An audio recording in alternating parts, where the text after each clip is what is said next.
दिनैनि जे बिसा उदालगुरि बिसाजों खुंजानाय जोलुर गेलेनाय बादायलायनायाव बाहागो लादों मा बुङो?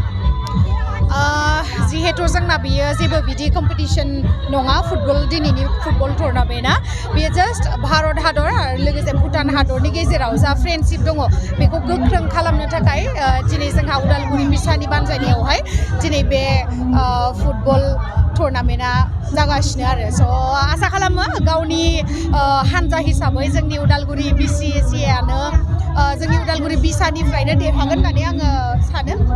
बर'नि गेलेगिरि जायफोर इन्टारनेशनेल आरो नेशनेल गेलेगिरि बिथांमोनाथ' दायो जोंनि गेजेराव बर'नि गेजेरावबो दंसै जोंना मोजां गेलेयारि स' बिथांमोनखौ नायनानै मोजां मोनो जोंनि बर'निफ्राय गोजौ लेभेलाव थांनांगौ आरो आसा खालामो बेफोरबायदिनो जेसेबांखिनि जायगायाव फुटबल टुर्नामेन्ट खुङो बिथांमोना मोजां खाबु होगासिनो जे जोंनि बर'फोरनि गेजेरावबो जाखांफुनाय लाइमोनफोरा इन्टारनेशनेल लेभेलावबो थांनो हानाय खाबुखौ बानायगासिनो जिहेतु स' बिथांमोननिसिम बेस्ट उइसेस थाबाय।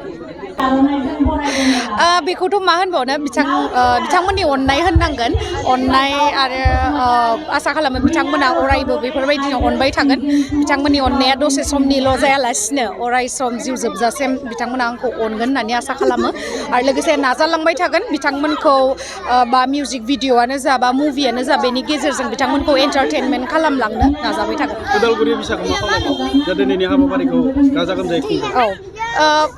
आंनो उदालगुरिनि जाहैबाय हिसाबै उदालगुरिनि बिसाखौ निस्सय आङो साबायखर बावनांगोन जे एसेबां मोजां हाबाफारि लादों बिथांमोना एसेबां खम समनि गेजेरावनो आरो लोगोसे गोबां जोंहा मानसिफोर नुजाफैदों दिनैनि बे जायगायावहाय स' आं बिराद गोजोननाय मोनदों। Thank you.